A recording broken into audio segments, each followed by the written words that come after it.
ಅಲ್ಲ ಈಗ ಎಲ್ಲವೂ ಕುಲಂಕುಷವಾಗಿ ಪರಿಶೀಲನೆ ಮಾಡೋಣ ಮಾಡಿ ಹಿಂದೆ ಯಾವ ರೀತಿ ಇತ್ತು, ಎಷ್ಟು ಅಡಿ ಇತ್ತು, ಯಾವ ರೀತಿ ನಾವು ನೀರು ಕೊಟ್ಟಿದ್ವಿ ಎಲ್ಲವೂ ಚರ್ಚೆ ಆಗ್ತೈತಿ. ಚರ್ಚೆ ಆಗಿ ಸೂಕ್ತ ನಿರ್ಧಾರ ತೆಗೆದುಕೊಳ್ಳೋಣ. ಯಾರು ಹೊಟ್ಟೆ ಮಗು ಯಾರು ಹೊಡೆಯಲ್ಲ, ಎಲ್ಲರಿಗೂ ಅನುಕೂಲ ಆಗಬೇಕು. ಮೊದಲು ಕುಡಿಯೋ ನೀರಿಗೆ ವ್ಯವಸ್ಥೆ ಆಗಬೇಕು, ಮತ್ತು ರೈತರಿಗೂ ಬೆಲೆ ಕೊಡೋಕ್ಕೆ ಬೆಲೆಗೆ ಅನುಕೂಲ ಆಗಬೇಕು, ನೀರು ಕೊಡೋ ವ್ಯವಸ್ಥೆ ಆಗಬೇಕು. ಆ ರೀತಿ ಏನಾಗಬೇಕು ಅದ್ರಿಗೆ ಅವ್ರ ಹತ್ರ ಏನೇನು ಸ್ಟ್ಯಾಟಿಸ್ಟಿಕ್ಸ್ ಐತೆ ಎಲ್ಲವೂ ತಿಳ್ಕೊಂಡು ಚರ್ಚೆ ಮಾಡೋಣ, ಮಾಡಿ ಆಮೇಲೆ ಒಂದು ಸೂಕ್ತ ನಿರ್ಧಾರ ತೆಗೆದುಕೊಳ್ಳೋಣ.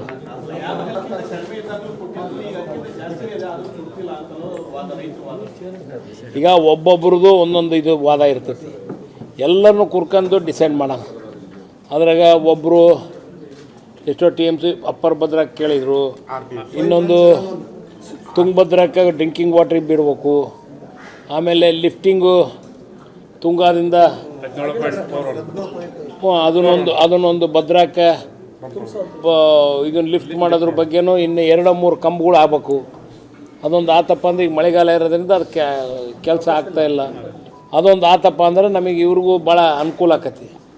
ಅದ್ರ ಬಗ್ಗೆನೂ ಆದಷ್ಟು ಬೇಗನೆ ಮಾಡ್ರಪ್ಪ ಅಂತ ಹೇಳಿನಿ. ಅಲ್ಲ ಈಗ ಎಲ್ಲವೂ ಕುಲಂಕುಷವಾಗಿ ಪರಿಶೀಲನೆ ಮಾಡೋಣ ಮಾಡಿ ಹಿಂದೆ ಯಾವ ರೀತಿ ಇತ್ತು, ಎಷ್ಟು ಅಡಿ ಇತ್ತು, ಯಾವ ರೀತಿ ನಾವು ನೀರು ಕೊಟ್ಟಿದ್ವಿ ಎಲ್ಲವೂ ಚರ್ಚೆ ಆಗ್ತೈತಿ.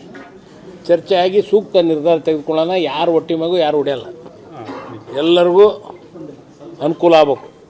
ಮೊದಲು ಕುಡಿಯೋ ನೀರಿಗೆ ವ್ಯವಸ್ಥೆ ಆಗಬೇಕು, ಮತ್ತು ರೈತರಿಗೂ ಬೆಲೆ ಕೊಡೋಕ್ಕೆ ಬೆಲೆಗೆ ಅನುಕೂಲ ಆಗಬೇಕು, ನೀರು ಕೊಡೋ ವ್ಯವಸ್ಥೆ ಆಗಬೇಕು. ಆ ರೀತಿ ಏನಾಗಬೇಕು ಅದ್ರಿಗೆ ಅವ್ರ ಹತ್ರ ಏನೇನು ಸ್ಟ್ಯಾಟಿಸ್ಟಿಕ್ಸ್ ಐತೆ ಎಲ್ಲವೂ ತಿಳ್ಕೊಂಡು ಚರ್ಚೆ ಮಾಡೋಣ, ಮಾಡಿ ಆಮೇಲೆ ಒಂದು ಸೂಕ್ತ ನಿರ್ಧಾರ ತೆಗೆದುಕೊಳ್ಳೋಣ.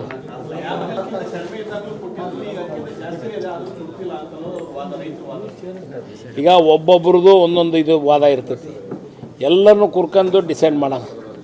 ಅದ್ರಾಗ ಒಬ್ಬರು ಎಷ್ಟೋ TMC ಅಪ್ಪರ್ ಭದ್ರಾಕ್ಕೆ ಕೇಳಿದರು, ಇನ್ನೊಂದು ತುಂಗಭದ್ರಕ್ಕೆ ಡ್ರಿಂಕಿಂಗ್ ವಾಟ್ರಿಗೆ ಬಿಡಬೇಕು, ಆಮೇಲೆ ಲಿಫ್ಟಿಂಗು ತುಂಗಾದಿಂದ ಅದನ್ನೊಂದು ಭದ್ರಾಕ್ಕೆ ಇದನ್ನು ಲಿಫ್ಟ್ ಮಾಡೋದ್ರ ಬಗ್ಗೆನೂ ಇನ್ನು 2-3 ಕಂಬಗಳು ಆಗಬೇಕು.